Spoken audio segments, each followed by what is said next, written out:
Zach Stevens rolling with you today. And, of course, we've got our guy Cody in the chat, Peter, Alex. Shout out to everyone rolling with us live. And before we go any further, I want to throw this out there because we've, as a company, had to make all of our shows 1 hour long, as you guys have probably noticed over the past few weeks. And so that means that we haven't been able to get to comments on the website as much as we want to, but we still want to keep that part rolling. So what we're going to do is every week, Monday, we're going to do a mailbag pod where the people that are diehards can leave their comments.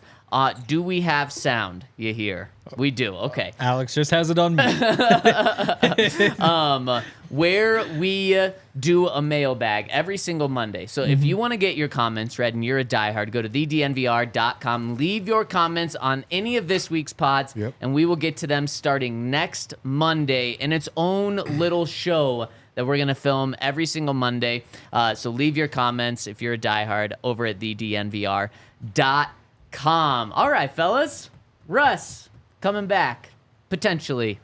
That's what Sean Payton and George Payton said. They said the door is open for Russ to come back. Do you buy that at all? I do, just because of, the salary cap and how, his contract affects it. It's tough to pay him all that money to leave, but then we also got to go get talent out there in the free agent space and also draft guys. We need capital. I know we have money. We're rich. We're rich as owners of football. But as far as money to use on football players, we're very limited. It's true. The cash isn't an issue. No. The cap is an issue. Henry, do you buy it? There's no good answer at this point. There's no the Broncos should do this and that will solve all their problems. So why not? Bring back Russ, run it back. In terms of next year, I think that probably makes you the best football team. I don't think that there's a better option. At the same time, you're also committing to paying. Well, first of all, it means he's probably back for 2 more years because you pay him the same amount whether he's here 1 year or 2 years because that 2025 salary becomes guaranteed this offseason.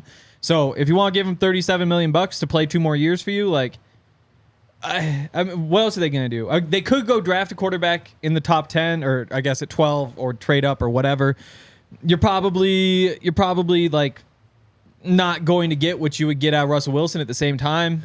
The books are clear of Russell Wilson's contract in 2026, which sounds kind of nice compared to in 2027 or 2028 if you keep him. So it's kind of like a pick your poison sort of thing. Yeah. It seems like they kind of pissed in Russell Wilson's Cheerios a little bit. And so I don't know that you just do that and then all of a sudden say, hey, actually, we realized that Jarrett wasn't that great, so we might as well just bring you back.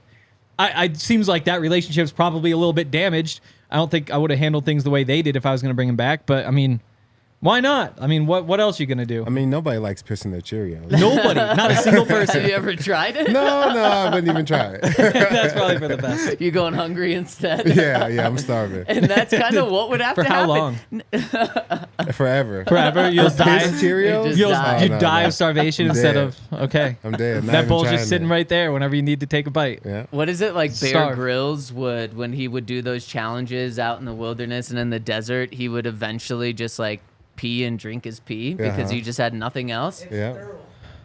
Well, you have maybe 72 hours to be able to drink it before it's just all toxic. That's what they say. Oh, so you got to drink the fresh pee. Yeah. Is Jarrell prepping you a little bit for your... That's that Casey prep. No, but I think that's different because if somebody pissed in Cheerios, that's different than your own. Yeah. You know what I'm saying? Because how does it interact with milk, No, it's just piss and Cheerios. There's no milk. Oh, there's no milk? Okay. It doesn't matter if it'd be better. Just don't eat that. Well, so Sean, I guess, kind of pissed in Russ's Cheerios if we're going down this route. But then Sean and George, really. Both did, yeah. Yeah. But then Russ kind of turned around and did the same to them by his camp coming out and kind of airing the dirty laundry of exactly what happened. Now, so I think both sides might need to switch Cheerios and just eat their own pea in their Cheerios, and that's the way to kind of salvage this. Or maybe everybody's just sitting there with a bowl of pissy Cheerios in front of them, and it's time just to say, let's not eat these and let's just go our separate ways. Yeah. Let's go get some Captain Crunch. Everybody go get some Captain Crunch. Yeah, it seems like it's trouble. I mean, if Hard Knocks is coming to Denver, like it sounds like you're down to 3 teams now for Hard Knocks. It's the Broncos, the Bears, or the Saints. Yes, Broncos, Bears, or Saints. That's who HBO gets to choose from. If you get Russell Wilson Broncos back, definitely are the best. I know that'd be kind of a lot of fun. Yeah. Either that or Caleb Williams, rookie quarterback going to Chicago. Yeah, it's those two. I mean, the Saints, come on. Yeah. No, Derek Carr Sorry, doesn't Todd, do your it for you. former team. No. Derek Carr. Oh, that's Derek right. Carr and Yeah. Dennis Allen. Derek Carr and Dennis They Allen. did just fire their Must-see offensive TV. coordinator if you want some That's drama. right. Who? But you're not going to get Now the that drama. you think of it, I hadn't put that together, but Pete Carmichael, that was obviously Sean Payton's offensive coordinator for a while there, Yep. and quarterbacks coach before that. Like they coached together for like a decade. Well, you were probably there.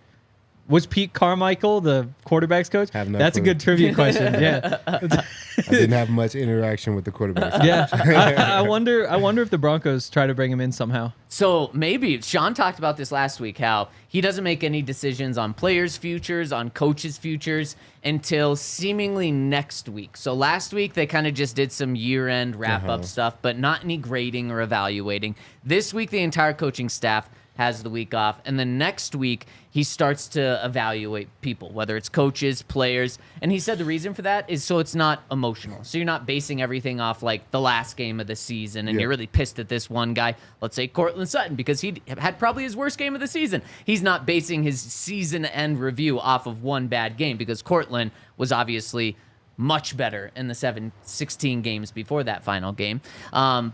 And I believe Sean in his reasoning for that. But maybe there's also this reason for deciding to move on from coaches until a couple weeks after the season, to see what coaches are let go. And to see, like, okay, if I'm going to fire my quarterback's coach, is there another option out there? Yeah. You don't know that Monday after the season because teams haven't fired their coaches. So maybe that's the reason why he waits a little bit to see who I can replace a guy with if I move on from him. Smart. I think it's a good business decision. Yeah. And there's a lot of business decisions being made. I think even going back to if Russ is back, I think it's purely a business decision. I think if Russ comes back, it has nothing to do with how he played on the field. It has everything to do with the numbers. And that's such a good point, Todd. And that's actually something that the George Payton and Greg Penner talked about. Greg Penner talked about this, and he said, talking about Russ coming back, he said, the financial part of this is a significant component in terms of how this works out in the future. Sure is. But that's not what will drive the decision. The decision will be driven with what's in the best interest of this football team winning games. So he tried to like kind of back away from it all being about the business side, but the best interest of this team winning games. Do you want $80 million of dead cap? That certainly impacts how your team is able to win this year. And I do believe that there's many different reasons why the Broncos could try to mend fences with Russ or why Russ would want to come back. And one of them is Greg Penner talked about it. Greg Penner was the most adamant about we are impatient. We want to win as an ownership group now. We understand you, Broncos Country. You guys want to win now. We want to win now. So from the very, very top of the organization, it's coming down that, Sean, you need to win now. We're not rebuilding. And you know what? If Greg Penner would have come out and said, like, yeah, we need a couple of years to get this thing turned around, I think Broncos Country would buy into a rebuild if it's presented like that. And they don't have to fully say that, but if it's presented like that, that was the opposite of what Greg Penner did. He said, we need to win now. And so if you want to win now, honestly, Russ being on your team might be the easiest way to win now, the best way to win now, especially, Henry, you say it time and time again, that 26 touchdowns, 8 interceptions that you got from Russ this year, good luck getting that with the rookie because over the past couple of years, only one rookie has been able to produce at that level, and that's C.J. Stroud. Yeah, and that was for the Week 17 game that Stidham played. So I would guess that when you do like Stidham total numbers from his season, like I bet a rookie's done that because he struggled in Week 18. But yeah, the other thing with that Penner thing was that I think he was asked about like the cash implication. Like you spent all that money, like you get rid of Russ, you just pretty much have to hand him like $39 million in cap. Yeah, I think it's $39 million in cash when you cut him. And if you're a billionaire or anybody really, like that would be a tough pill to swallow. It's like, hey, we're going to give you this $39 million check as you just say goodbye. But like you said, like it sucks, but it's kind of like what's best for the team, and what's best for the team might be to pay him to leave.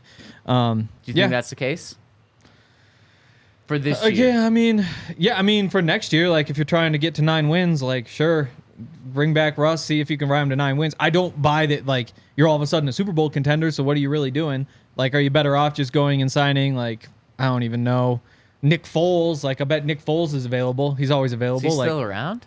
I mean, he's not dead. I mean, I bet you could call him up and be like, hey, come compete with Jarrett Stidham. And you really sold me on Nick winner Foles. Gets to try for 7 wins next year. Like, you could do that. Like, if you want to go get a rookie and start the next era, like, yeah, that's probably not your best path to 9 wins, but also, like, how hard do you want to sell out for 9-10 wins next year, or do you think about the future? Like, there's no good answer at this point. So do you not buy Greg saying, like, we need to win right now, essentially? No, I buy it. But I mean, that's what he said is like, you know, we're as impatient as the fans are. Right. But again, like, there's not like a... You're just saying how realistic is that? Like, yeah, there's no like, oh, that means you just go do this. Like, that's not... There's no like, go to the playoffs next year button, you know? And we know how bad the cap implications are. $80 million in dead cap, if they took that all this year, would be double the biggest dead cap hit ever by a single player. Double, which is insane. And if they decide to split it up, then they would just have the biggest dead cap ever in back-to-back years for a single player. So that's what it is. And George Payton admitted it. George Payton said this would be extreme, the dead cap implications by moving on from Russ. But he said, we've prepared any scenario with Rich Hurtado, who's a salary cap guy. He says, very good one, too. Yeah, he says they're going to need him this year, that's for sure. George said, we'll have flexibility either way to do what we need to do. We won't be in on the first wave of free agency like we were last year. You can't do that every year. We'll be very strategic and very specific on what positions and what players we try to sign. Obviously, we have to hit on the draft. We have 6 picks, and we go from there. So the GM's admitting the salary cap would be extreme. To me, it's almost like George and Greg being like, Sean, maybe the best thing to do is to bring back Russ for this year.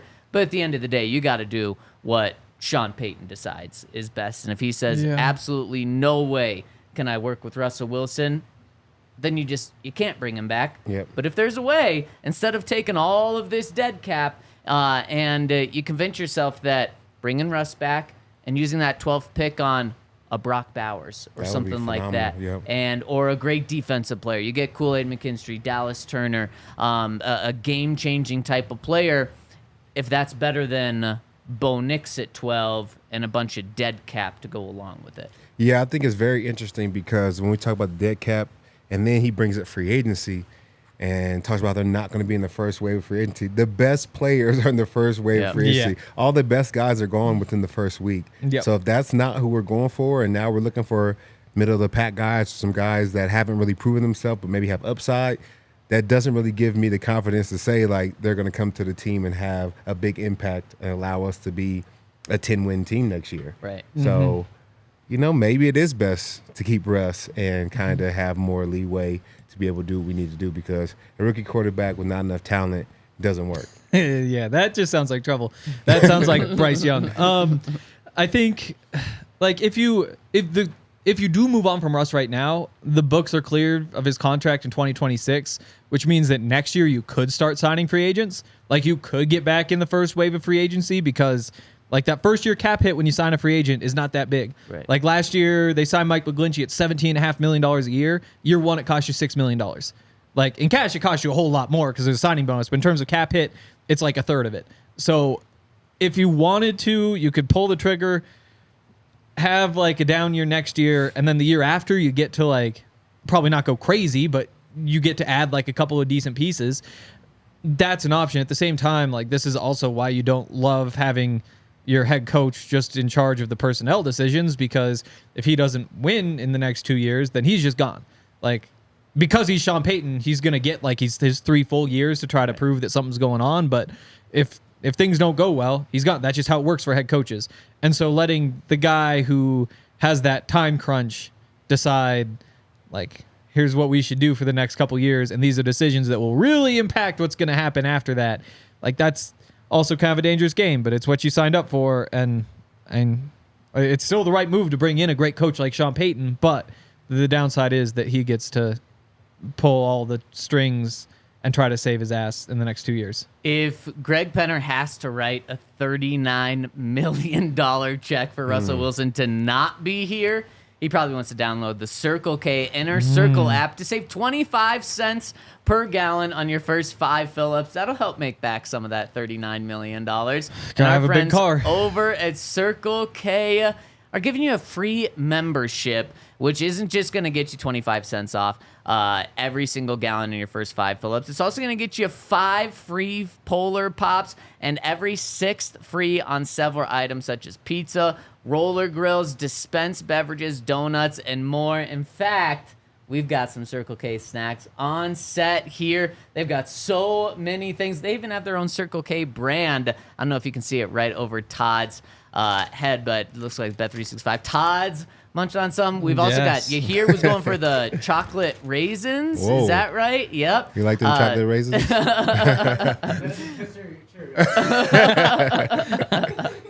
So if you want something better than pissing your Cheerios, Circle K's got it all. So check them out. Download the Inner Circle app over at Circle K, where they're going to hook you up with savings and great products. Yeah, and go check out DraftKings too. That's one of the ways that the Broncos could make back all that Russell Wilson money. Just go over there. It's like one big bet. I think the Avs play the Bruins tonight, and I don't pay a whole bunch of attention to the odds during the season, but I'm pretty sure they're still like the 2 favorites to win the Stanley Cup. Avs are on the road, probably getting about even money. You just put that $39 million on the Avs to win. If they win, bang, there you go. You just pay for the Russell Wilson contract. For those of us who aren't betting millions of dollars, it's still a lot of, maybe even more fun to go over to DraftKings Sportsbook. They've got a whole bunch of cool stuff, especially that NHL betting right now because they are an official sports betting partner of the NHL. This week, new customers can bet $5 and they will get $200 instantly in bonus bets.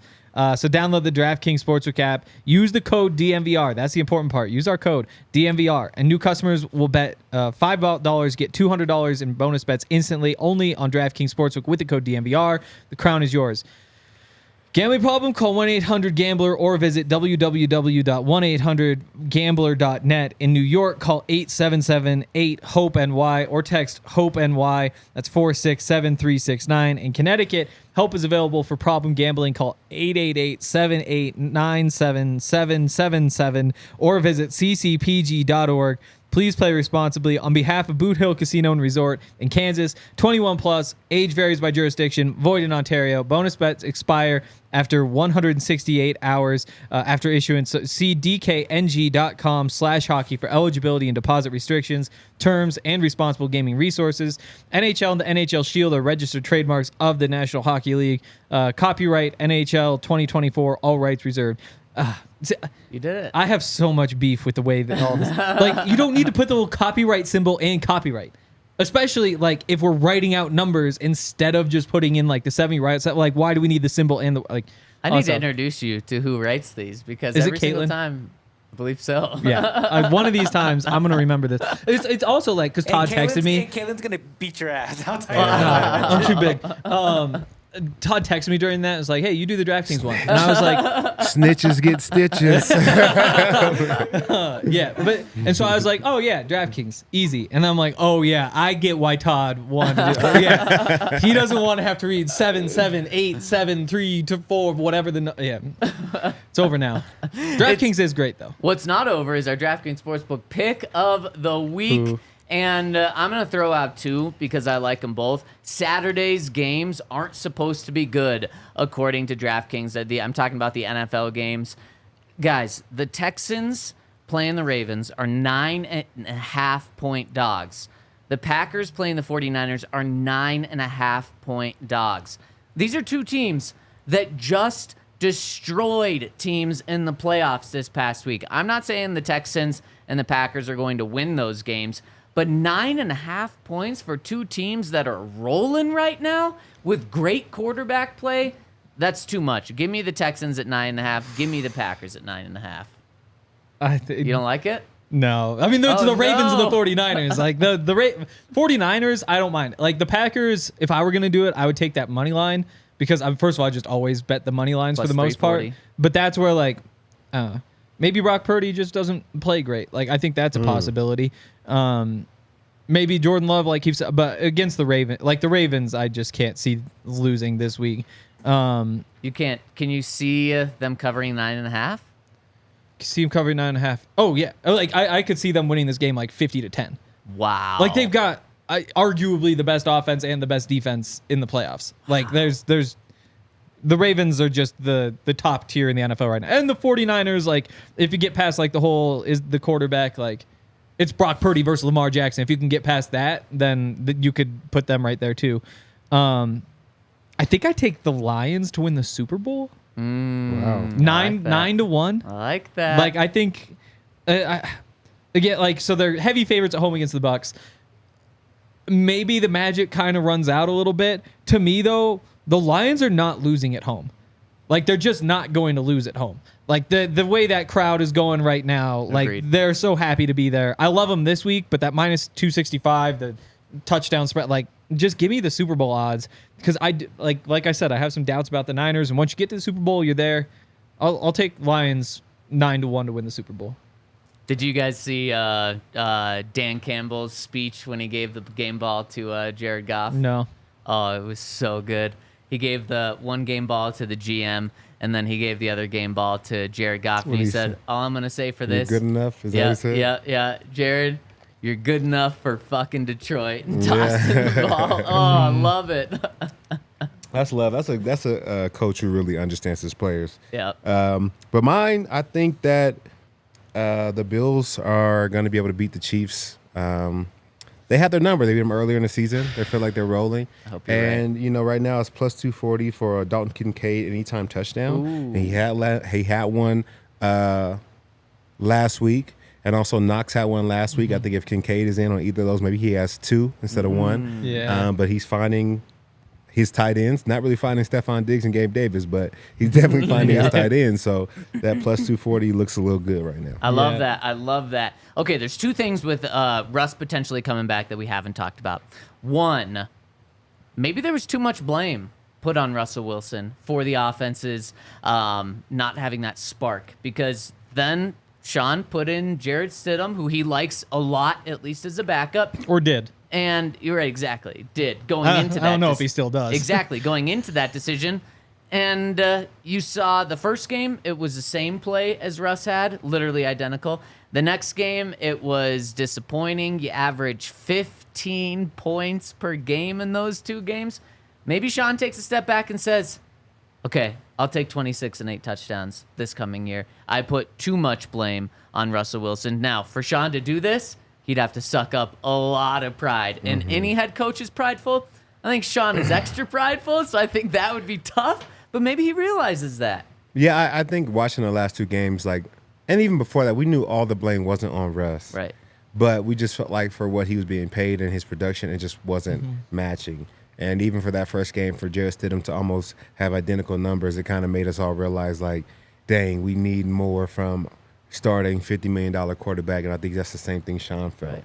And then there was times within the games, like watching the film, Russ did put the team in some bad situations, whether it was sacks or, not being able to communicate the calls or not making the checks that need to be made, not motioning guys when guys were supposed to be motioned. Like, there was a lot of things that happened that was Russ's fault. So I just felt like it wasn't all his fault, but there's an opportunity for things to get better if Sean has to swallow his pride. Hopefully the second year under Sean looks better than the first. Right. Exactly. Yeah. And I don't even, like, Sean didn't blame Russ. You know, like, he even said, like, the offense isn't working. We have to try something. I can't replace an entire offensive line.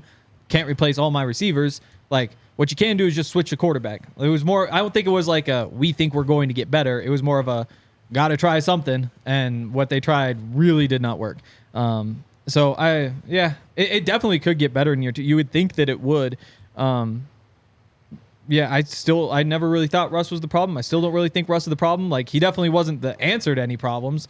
He definitely wasn't like pushing the offense to new levels, but you just like, there weren't a lot of groups on that offense that really were going great. He was just one of the many who were just like, yeah, they're kind of below average. See, I don't know if Sean's got to try something type of guy. Yeah. I think he's very calculated. He's been coaching in the NFL for a long time. Like, I think the decisions he makes are very calculated. So maybe I think it's a statement. I think maybe to avoid injury actions. guarantees. Yeah, that could be the calculation. And that's the other thing that could happen for Russ to be back is either a restructure of moving around the injury guarantee, moving around some guarantees, pushing back when his 2025 salary kicks in, or just a straight out pay cut for Russ to be back. Is that a viable option? Is that a route that could happen? No.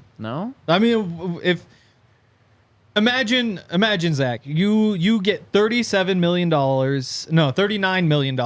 DNVR to either like sit here and do the podcast for the next year or to just go home and not do it. And DNVR is just going to decide like, yeah, we'll do that. And then they come to you and say, hey, like, we'd love to have you and all that, but like, we just need to have you take less money. Like, why would you ever give back that money? Like, why would you ever not just take all of the money that's offered to you? Like, there's just no reason to do it. Yeah, I think they have like maybe $5 million in wiggle room. I don't think there's anything more than that. Anything more than that would be dumb as a player, like to give up.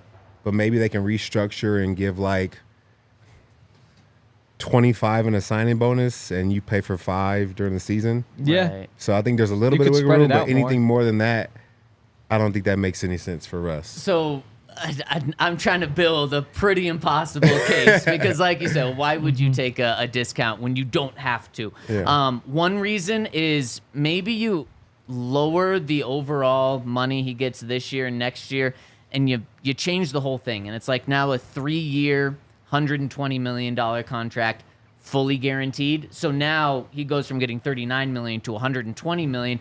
It'd probably be like 2 years, $80 million or something like that.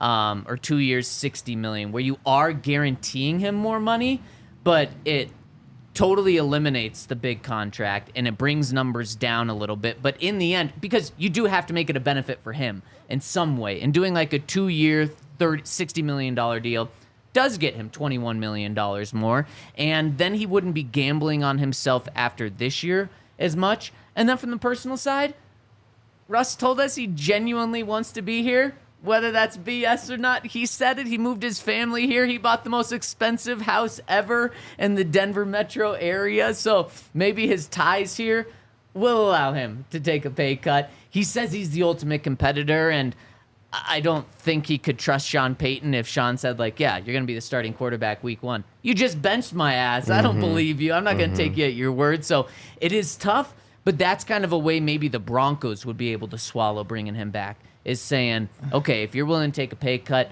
now we don't have this $80 million in dead cap that we have to deal with. Now we're only paying you $30 million a year. Now we're comfortable bringing you back because now with all this extra money, we can actually go build a better team around you. I just don't get why. I don't think he's giving back money. Like, I just don't. Like, because I wouldn't, because nobody would. It would be a crazy thing to do, to just say, like, yeah, take some. Like, I don't even think he wants to be in Denver. Like, he can say all that he wants, but if, like, the Broncos have to give him his $37 million, he gets to go play on the vet minimum wherever he wants in the NFL because the offset might, like, you still just get the same amount of money. How could you not say, like, yeah, let me just go play for the Steelers for free, have this awesome defense, have, like, George Pickens figure him out, get the right, get the offense, like, all those sorts of things. Like, there's just no reason to stay. And again, like, if he does stay, I don't know, like, maybe he does say, like, yeah, I'll just take 2 years, $60 million. But right now, if he stays for 2 years, he gets $76 million. Like, that's a big pay cut to say, like, I'll just take all that and throw it out the window. Like, I just, the contract is the contract, and Russell Wilson has a great contract. There's no reason to try to change the contract. Yeah, and I didn't believe his story about him wanting to be here. But maybe he does want to be here, but he wants to be here for $37 million. Right, exactly. That's what makes me want to be here. It's not anything less than that. So I just don't see it. I don't see it. Like, Like I said, if we can restructure and put into a signing bonus so that he still gets his money this year. Right. Because I'm old. You know, I have a couple more years left to play. I'm trying to make some money, you know, for my family, even though I have a lot. I want it now. It's my money and I need it now. Like you can give it to me now, or I can just bounce and I'm gonna get it anyway. Right. Yep. Yeah. And you can push it down the road in that way. Like that would kind of make sense. Like if you're going to keep him, it would make sense because you got to find ways to clear $30 million in cap space. And right now that means you probably just go through and say like, extend Garrett Bowles, extend Justin Simmons, get those cap hits down this year, you know, cut somebody, trade somebody, do whatever you got to do. But it would be a lot simpler just say like, hey, Russ, step one, we're just going to like restructure this, get that cap hit down this year by giving you a bunch of cash and everybody wins. But Man, so what I took from this conversation was the Broncos are just going to have to decide that there's no better option and it's better to have Russ back on his deal than with the dead cap. Maybe so, because like you said, I mean, we could extend guys, but we also have one of our best players on defense, Josie Jewell, who's a free agent, and we also have one of our best players on on the offensive line, Cushionberry is a free agent. Like, we either got to fill those roles or we got to extend guys. So that's going to be a cap hit, whether big or small. Like, we're going to pay money. It's too much to try and figure out, as well as give a guy $30 million to leave, $37 million to leave. They just need to go and check out our friends over at Illegal Pete's because a couple of Illegal Pete's Mards can solve any differences. That queso. Give them the money. Give them the Exactly. There you go. 1 or 2 marks and you're going to be dishing out money. So check out our friends over at Illegal Pete's. One place you're not going to dish out money is Illegal Pete's because their happy hour is insane. It also is awesome times of the day, too. I think it goes till 8 p.m. So you got to check out Illegal Pete's where they've got the best marks, the best queso, and they're opening stores everywhere right now. They just opened one up in Wheat Ridge, so you've got to check them out. They've got Colorado's favorite burritos, strong margaritas, and best queso in town. Check them out over at Illegal Pete's because we love them. We know you're going to love them. And check out our friends over at Red Hawk Roofing. You know, they're the best roofers in Denver. And they're actually doing something really cool right now, which is they're doing a giveaway for the company's 2 tickets to the Nuggets versus Sixers games on January 27th. You have to be at our watch party here on the 25th to be eligible to win. They will be raising money to match support for the Volo Kids Foundation, which is a good cause with good people. So make sure you're at the DNVR Bar January 25th to win. If you're looking for a new roof over your home or business, be sure to check out Red Hawk Roofing at redhawkroofing.com and tell them DNVR sent you. We've got our guy Baldy joining us right now. Baldy, what's going on? What's going on, guys? How are you? Man, doing great. You are. Is this your busy season? Because I feel like Baldy's breakdowns, you're doing everything during the season, but now you've got playoffs. Now you were at the Hula Bowl last week. Well, I mean, it's that there's no days off, right? I mean, I will take time off when the season ends, but right now it's like full speed ahead. Actually started looking at some college kids at the Hula Bowl, now get ready for the Senior Bowl. So it's teams that are out of the playoffs like Denver. What are they going to do to start fortifying the rosters? And so you got to kind of get a head start on that kind of stuff right now. I love it. And Baldy, I want to start there because last time you were on with us, you mentioned how you've known Caleb Williams for a long time. And obviously, he's probably going to go number 1 overall. The Bears probably aren't going to trade that pick. It's probably going to be really, really difficult for the Broncos to get up to get him. But I think Broncos Country's a little intrigued by maybe trading everything to go get him. And you mentioned that you know him as a person. I think there's been some questions over the past few months just about Caleb as a person off the football field. Can you just tell us what Caleb is like as a person and what he brings to an organization? He's solid. He's a solid kid, smart kid, really smart. You sit down with him. I mean, I met him before he went to college. He was still in high school in Baltimore or in the Maryland area. And, he was just, he's really conversational. You can talk to him about a lot of things besides football. But I was impressed by just his football acumen. I mean, I was throwing Josh Allen plays up there and Patrick Mahomes plays and coverages that they were attacking and what he would do and how he sees it. He was all over that. And then just throwing the football actually reminded me of a bigger Russell Wilson, to be honest with you. I mean, if you put him as a high school senior in the combine in Indianapolis, he'd throw it. Back then, he'd throw it as well as anybody that could throw it. Maybe C.J. Stroud threw it better last year, but he could throw it, spin it. But I just thought he was really solid. You know, he's comes from a good home, and he was well educated, and I thought he was really, really sharp kid to sit down and talk to. You know, the Broncos have a lot of questions at quarterback, and then also, you know, with free agents and signings. You know, as a player, I never once thought about the salary cap or what a team was going through. Like, I think money talks, and that's the only thing that mattered, you know, to a player. I wanted to ask your perspective on how the Broncos being over the salary cap is going to affect the talent they're going to be able to bring in here next year. Well, I mean, they're not going to get the top-tier free agents. They're just not going to be able to afford them. I mean, whether, you know, let's just say Chris Jones. Let's just say Chris Jones is available. You know, he's going to be on the market for 6 seconds, and he's going to command, you know, Aaron Donald type money. I mean, they're not going to be in that market. So, you know, whether it's offensive linemen, defensive linemen, receivers, like they're just not going to get the top tier guys. And that's okay. You know, some years you have a lot of money and you spend it, and some years you don't. And you got to be really prudent. And I think the Broncos are at a stage where they got to be really prudent. I mean, if you find players like Jaquan McMillan or Jaleel, you know, McLaughlin or whatever, I mean, sometimes you can overcompensate for the money you don't spend in free agency by finding top-tier free agents that aren't drafted. So you got to do your homework, but it forces you to be really prudent with your money. And that's just where they're at right now. And it's not going to last forever. But, you know, they're probably going to have to, you know, really kind of pinch their pennies here this coming season. If the Broncos weren't in salary cap hell, like if they weren't $30 million over the cap, who would you want to see him go get?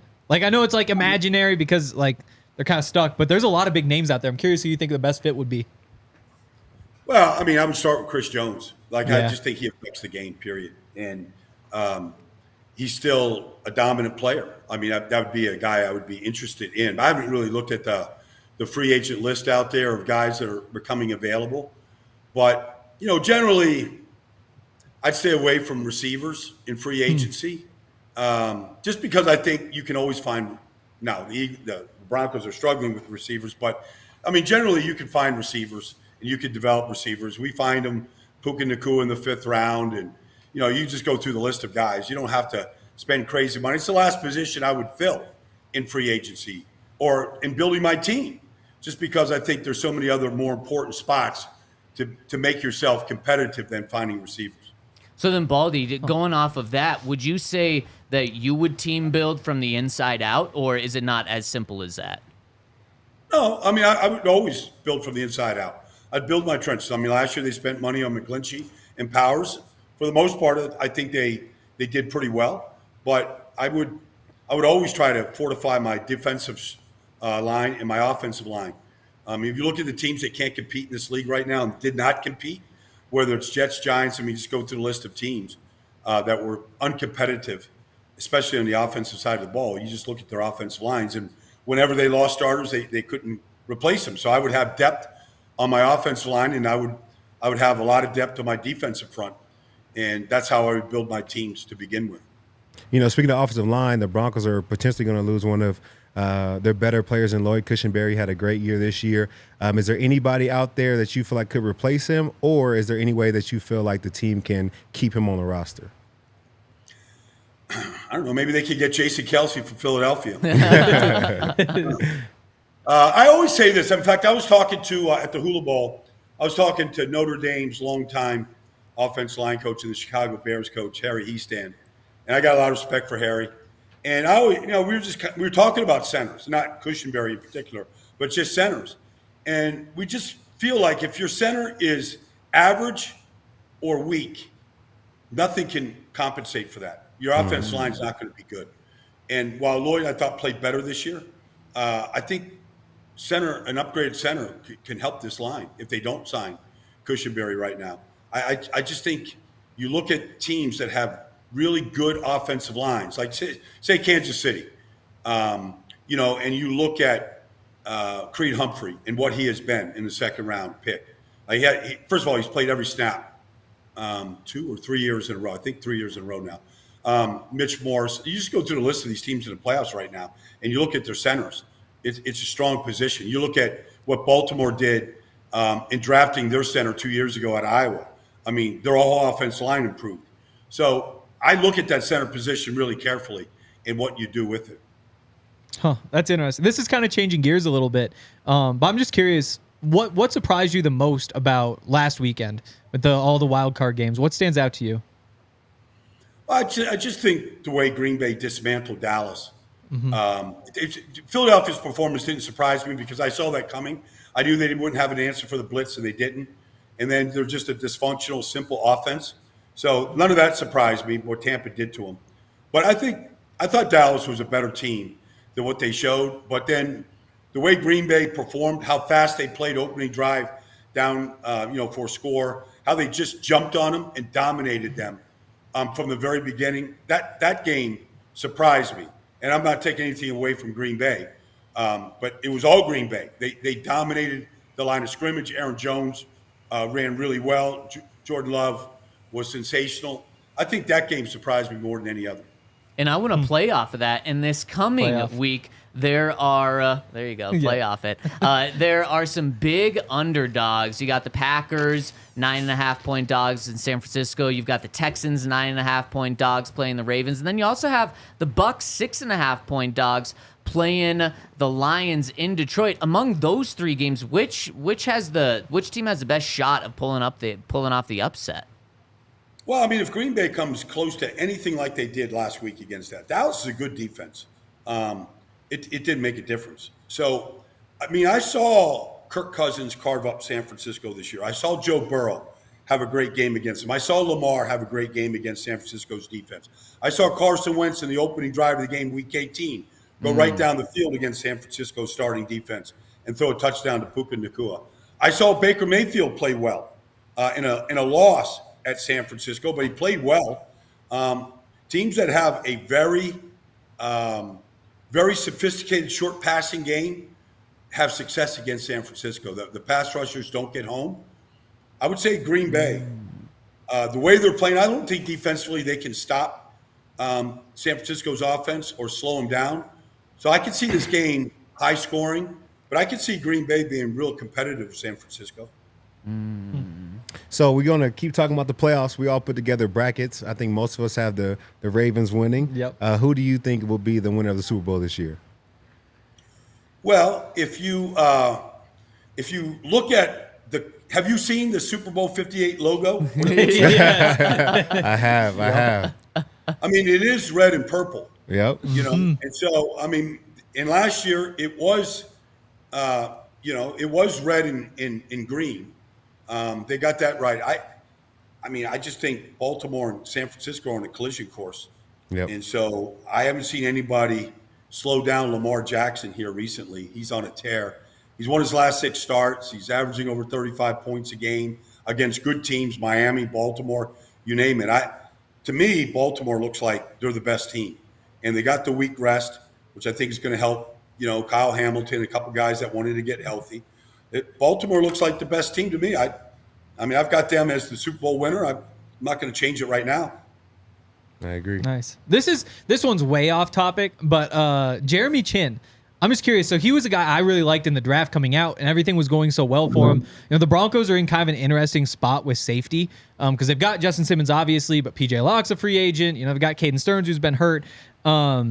Jeremy Chin is like, he's Steve Atwater's nephew? Yeah. And so with Jeremy Chin, right? yeah, I did not know that. Yeah. Wow. And so since he's hitting the market, it seems like he hasn't really been playing all that much for the Panthers. It's kind of maybe like old conspiracy theory, but I think he'd be a great fit. I just haven't seen him recently when things seem to have fallen off a bit. I'm curious if you have any thoughts on what's happened there. Well, I'm close to Matt Rule, and Matt Rule drafted him.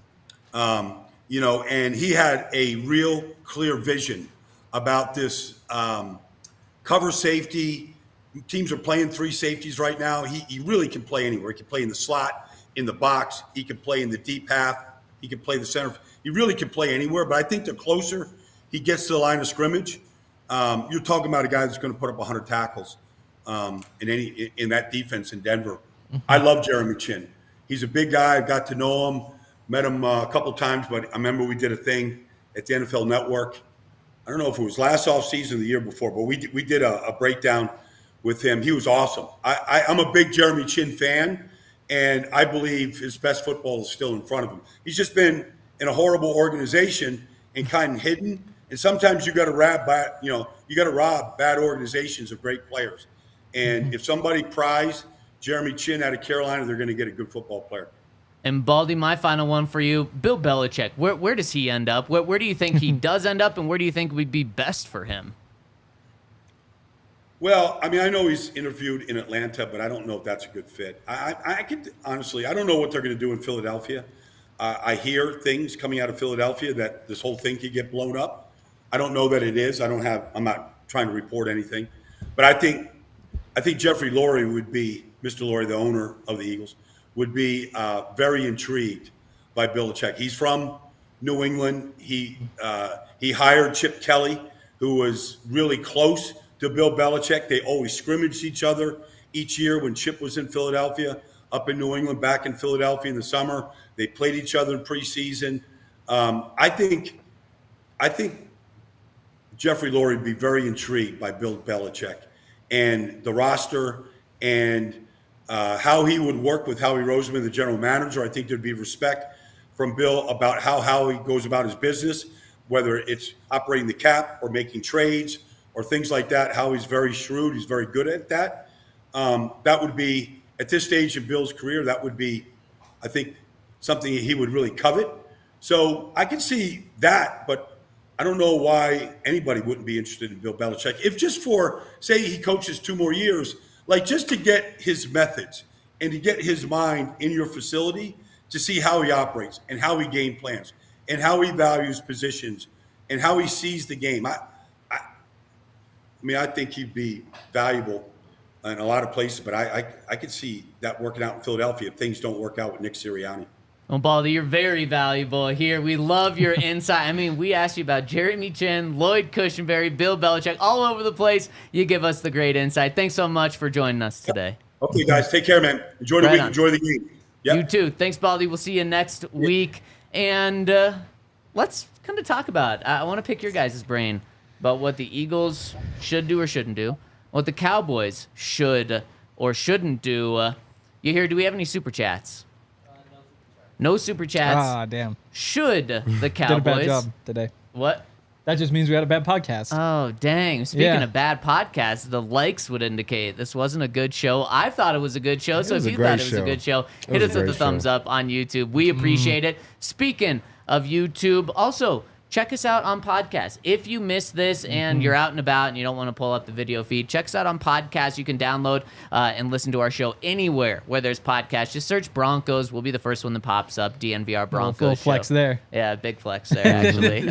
So check us out. Hit us with a 5-star review. We really appreciate it. Almost to 1,000 likes on Spotify and iTunes. It helps us, or I guess it's Apple Music, Apple Podcasts now. It really helps us, and it's free. So we really appreciate all of the support that you guys give us. And again, leave a comment on any of the podcasts this week if you're a diehard over at thednvr.com. We are going to read those in a mailbag separate form starting next Monday. We want to hear from you guys. And I want to hear from you guys. Should Mike McCarthy still be the coach of the Cowboys? Man, I feel like the Cowboys have been in the same position for many years. And from Jason Garrett to Mike McCarthy, I don't know if they have some voodoo like we have for a while, but it seems like they're in this constant state of being very good and then getting to the playoffs and getting smacked. So maybe they do need to blow it up. Maybe he can't get back to the first round. And, sometimes that's coaching. So if they brought in a Bill Belichick, I definitely think he'll get them past the first round. There's a lot of questions there. But personally, if I was Jerry Jones, I got to get a new head coach. And I'm looking at quarterbacks in this draft pretty hard. Oh, wow. So you're really kind of going all in on changing things big time. Yeah, because I think if you do the same thing and expect a different result, what they say that's insanity. Yeah. So we've been doing this for a while. We've been hoping for a better result, and we've kind of getting the same thing. I think it's time to make some changes. Did you guys Dak for Russ? That's what my cousin is a Cowboys fan, and he was asking, will we do that? I was like, I would definitely see if that would work, I was like, at least we'll make it to the playoffs. I'm not saying we're going to win any games, but at least we'll be in the playoffs. For 3 straight years, Dak has been guaranteed 12 wins. It's insane. I'd sign up for that right now. Yeah. If you were to give me the opportunity for 12 wins and a guaranteed first-round exit for the Broncos this year, Cool. I'd sign up for it. That sounds incredible. Yes, That's it a does. huge step in the right Doesn't it? direction. We, Yeah. we said it at the beginning of the year. If 8-9 and Russ had a decent season, we're gonna be happy. The season Right. happened, and we're like, this sucks. We hated every minute of It's it. true. It's true.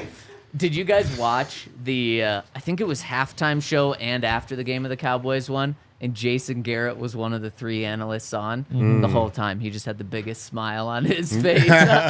You know he loved it. I was just looking at him. yes. He's like, see, Jerry, It wasn't me. He has some like good insights too. Yeah, well, all that sure, stuff where he's like, yeah. yeah, Jerry's actually gonna be pretty good tonight. Like, he's not gonna like scream at anybody. He's not gonna be upset. It's gonna take like a couple days, and then he's gonna go through though, and he's gonna potentially do some like crazy things at that point. Yep. It was like, what a great person to have on that particular broadcast Yeah. in that situation. Yeah, I mean, it feels like a John Fox situation, or even like almost Yeah. like a Dan Reeves. I can't remember where the Broncos were with Dan Reeves at the point when they moved on. They're probably lower than this, but Right. sometimes you just need to make a change. Yep. And they've given it 4 years, and he's done some good things. I mean, 6-10 the first year after being like they were a 500 team when he got him.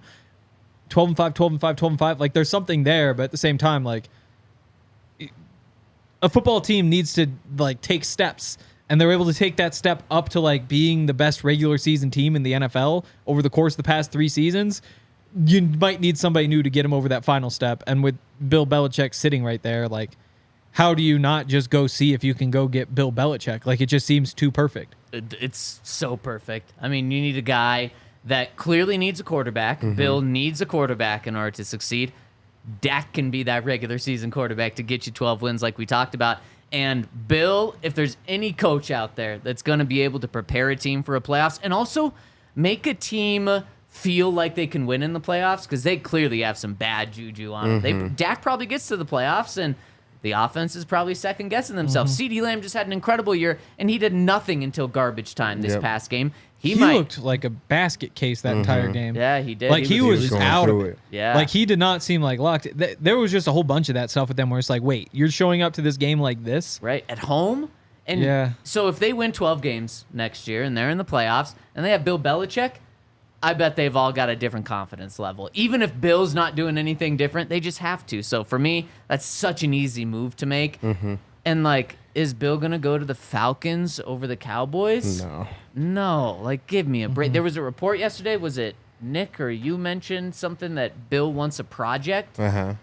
He's what, 70 years? What? Yeah. That doesn't make any sense. And now with the Eagles, should they move on from Nick Sirianni after in Nick Sirianni's second season last year, he took them to the Super Bowl. This year, what? They started 11-1 or something? Yeah. I mean, they seem like 10-1. even more of a mess than the Cowboys do. So should they fire him?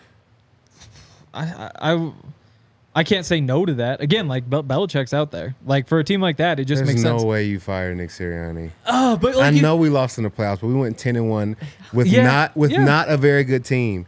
Every one of those 10 wins, we all looked at and was like, "Ooh, they barely got past that one." Like they were just, he was finding ways to win games as best he could until the talent level just wasn't there at certain points. So Yeah. there's no way you move from a coach. And because you guys just went to Super Bowl the year before that, I think you got to keep him. Yeah. biggest Give him another issue- year. But the biggest issue with Nick Sirianni is that he got Matt Patricia on his staff. You're never going to win anything with Matt Patricia anymore. I mean, how many Super Bowl rings does Matt Patricia have? Yeah, but How many does he have though? Did you hear any more at the end of that? Anymore, like, but that's kind of a Anymore. hot take. Like, I don't know. I see, they are a mess. Like, they aged out on that defensive line. Like Brandon Graham, Fletcher, like all those guys. Like, the strength of that team is no longer there. The cornerbacks can just drop off so quickly. That seems like it's what happened with James Bradbury. When you don't have when the D line's not eating where the Also, quarterback yes. play falls a lot. Yeah. And so that's kind of like, that was what made that defense so good. That's just gone. You've kind of got to build that defense from scratch at this point.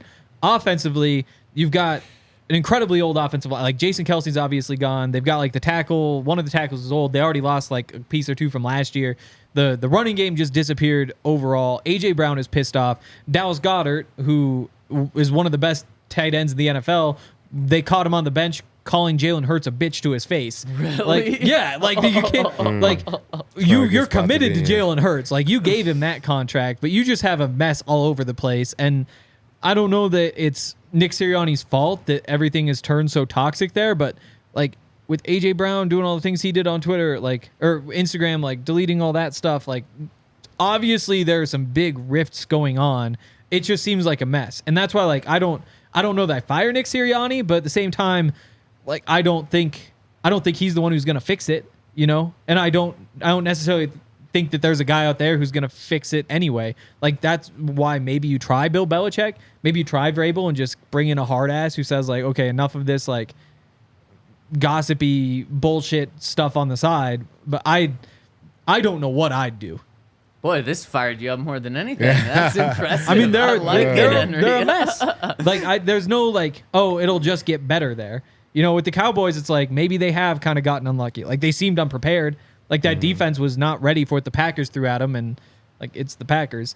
Like, it's not like they couldn't find a way to stop the Ravens or find a way to stop all the weapons that the 49ers have. It's like, maybe the Packers really are this good, and they were good up to that point in the last, like, 6 weeks of the season or whatever, but you wonder if Dan Quinn was a little checked out because he had his sights on that Seattle job, which was open, because that defense did not come ready to play. Todd, I am on your side with this. Like, the dude's done pretty much anything you could have hoped for outside of winning a Super Bowl in his first 3 seasons. This feels like exactly what I would expect Philadelphia fans to be saying after a little collapse at the end of this season is fire him, because that's what Philadelphia fans are. But come on, he's been a great coach so far. Now, I guess the only reason you do move on with great coordinators, for sure. The only reason you would move on is if you do think you can get Vrabel or Belichick and you think that's an upgrade. I think both of those guys are incredible coaches. So sure, I guess if you can get one of them. But if you're just firing to fire him, oof. That could be dangerous. And you're not getting me if I'm Belichick. I'm going to the Cowboys. Yeah. There's no better place to win a Super Bowl than being a Dallas Cowboy coach. Yeah. Like, I think that'll mean more to more people than the 6 championships he has in the Patriots. Like, if he can bring them a championship, he's going to be a god. He might get a statue in front of the stadium. Like, it'll be crazy. And it just makes so much sense. Like, I know some people feel like, oh, Jerry Jones, Bill Belichick power dynamic thing. I also think that, you know, it's like how Sean Payton here has a lot of control over all the personnel things. Bill Belichick, you kind of want to do that same thing with. And so having him and Jerry Jones kind of making decisions together, maybe long-term it results in like a rift, but I mean, they're 2 old men. Like, how long are we worried about here? Like, Bill Belichick's going to retire. It goes down in them senior centers, man. They be duking it out. But, like, that makes more sense to me than... Like, you send him to... Like, you have 2 options if he goes somewhere else. Either you have a GM over him who's doing a lot of personnel stuff, and I don't think Bill loves the idea of that. Or you say, like, Bill Belichick, here you go. Like, you get free reign. I don't think that sounds like a great idea either, given what's happened before. So, like, having Jerry Jones, Bill Belichick kind of working together seems like a happy medium between those 2 things to me. And, I mean, again, like, will they hate each other in 3 years? Potentially. But I don't look at this and say... The Cowboys are looking for their next decade here. It's like, can you come in? Can you solve these couple little problems they've had and win a Super Bowl? I hadn't heard that case. I like it. There we go. And I also like that Super Chats are starting to roll in. We got 2 from Slayer. Sends us a Super Chat and then also says, always a great show. Thank you so much, Slayer. We really appreciate that. And we got, what do we have here? Zaya says, Zai says, well, now I'm going to do it, but people have been saying get Justin Fields. Would you do it if they get Caleb Williams? It's a great question. See, I think you go through the options. The options are you draft a quarterback, put a rookie probably in a bad situation. Like, it's probably a bad situation. You bring back Russell Wilson, or you find like a veteran retread, whatever. Like, I like Justin Fields better than Ryan Tannehill. Like, at least it's something exciting. Like, you're paying less for him than you would if you kept Russell Wilson. It's potentially probably a downgrade, but like there's a chance it pops. Like, that's why at this point I don't mind it. Like, he seems like he fits the timeline. If you're looking for a retread, I like him a lot better than Mac Jones or whatever. And a 3rd round pick in the grand scheme of things, if you can get it done for that, why not? I agree with everything you said. Just the one thing, we can't view this through our lenses. We've got to view it through Sean Payton's lenses. If Sean did not like Russell Wilson, why is he going to like a guy that wins even less from the pocket and uses his legs even more? That's just where I just have a hard time connecting Sean with Justin, where personally, I would like it. I would like him, especially for a 3rd round pick. I just am having a really hard time seeing those two mesh. I think maybe he can view him as a little bit of a project because when he played against us, he won from the pocket like crazy. Yeah, it's true. And I think there was a couple games where I felt like he really made a jump in his ability to play in the NFL this year. So I'm not opposed to it. I think if Sean really dissects the game against us, I think he would see some potential there. Yeah. But who knows? I think honestly, that would be the best option. Yeah. Then you get to get Brock Bowers Yep. or a game changer in the first round. Yep. And now you don't have a second round pick because you traded that for Sean. Then you wouldn't have a third round pick, but you got your starter, your unquestioned starter with that third round pick. Yep. And a starter with the first round pick too. Or instead, like you go and draft a quarterback there, then in the third round is your first like non-quarterback you're taking, and that's probably not a starter. I also think that Sean Payton gets put in a bit of a box. Like, I think that he can do more things than just do what he did with Drew Brees. Like, I think that it's easy to make that connection because we haven't, like, seen him do other things, but that's because he had Drew Brees for 15 years. Like, I think that he might be more open-minded to other things. Again, like, it's just because it's like, well, it didn't work with Russ. It's like, well, Justin Fields could run way better than Russ, and that opens up more things deep. That opens up the running game more. So I don't think, like, I just don't think that's a one-to-one. Yeah, you could have sold me on that a year ago before we saw Russ statistically perform well. But what was he not able to do? Win from the pocket. You broke it down pretty much every single week on the Inside Scoop the day after a game, Todd, where Russ was not finding those open receivers and he'd take off. I think Justin's way closer to that than anything. But here's where I could see Russ or Sean accepting that is saying what you said. He's a project. Russ, this is a finished product with Russ. What you get from him now is what he's pretty much going to be next year. He's 35 years old. With Justin Fields, what is he, 24 years old? And he still is fast. And Sean could convince himself, yes, I could develop him even more. So sure, now you guys did help me kind of see the path for it. And man, it would be fun. It'd be exciting. That's for sure. Because Justin is electric as it gets. And we talked about how there's Matthew Stafford, or there's Jared Goff, former #1 pick who's on a new team. There's Baker Mayfield, former #1 pick who's on a new team. Justin Fields, the #9 overall pick in the draft, being on a new team and finding success wouldn't be crazy. And we have one more super chat coming in. Oh, and it's from our friend. Says it's a nickname for Xavier, but if you could get a free agent quarterback, who would you go and get, and what first round pick besides quarterback would you get? Great questions for big conversation that we certainly will have soon in the future. But non-quarterback first round pick, who are you getting? For what we need as a team, either Brock Bowers or Marvin Harrison Jr. Okay, Marvin Harrison's not there, so Brock Bowers. Brock Bowers then. Yeah. It's so hard for me not to go with him too. Yeah. He's exactly what we need on offense. Yep. And I think that changes how you guard everybody on the offense. I agree. So him, I'm going him on offense. On defense, I'll go Kool-Aid. Yeah. Shut down corner. I honestly, there are very few things I wouldn't like. Like if one of those tackles is there, like that J.C. Latham guy, the right tackle, if he was there, that'd be incredible. I know they already have like their 2 tackles, but at the same time, if you wanted to, you could take a left tackle in the first round, trade Garrett Bowles, go get a 3rd round pick or something, whatever that would be, and then you get another pick. Like, I like that idea. I like all of these receivers. Brock Bowers, he's a little bit small for a tight end, but for again, like that's probably just nitpicking the best tight end prospect since Kyle Pitts, who I guess hasn't gone great, but that's its own thing. That would be awesome. All those receivers are awesome. There's a bunch of cornerbacks. Cooper DeJean, he's going to be a monster. Like, he's a playmaker. Like, there's a chance that he's like across from Pat Surtain, you're just winding up with 7-8 interceptions. Yeah. And I guess that's probably a stretch, but it's on the table. There's a whole bunch of those guys. Man, I say on defense, I say any senior D lineman from Georgia, I don't think you can go wrong. Any of them, just pick one. Yeah, that's been proven right. That's for sure. All right, we got to get out of here. Free agent quarterbacks, though. I mean, like, Kirk Cousins is obviously at the top. No way. I mean, in terms of just like... Oh, you like Baker better? No. You're not affording either of them. Oh, yeah. Like, you're not going to afford... But that's why, like, they're obviously at the top. Yeah, there's some good quarterbacks out there. But then, like, guys that you could, like, try, like, Tyler Huntley's out there. Jameis Winston. Yeah. Winston, yeah. Jake Browning. This is a crazy combo. It's but if you're looking, we'll have in-depth the idea is like who would have a chance to like beat out Jarrett Stidham. It's like those are probably I think Huntley is the guy who I'd probably get the most excited about from that tier. That would be exciting. And we're going to continue to break this down. Tomorrow, 11 a.m., we might look at a different position other than quarterback, and we will be back tomorrow, 11. Thank you so much for tuning in with us. Hit us with a thumbs up on your way out, and have a wonderful hump day. We all silly like the mayor.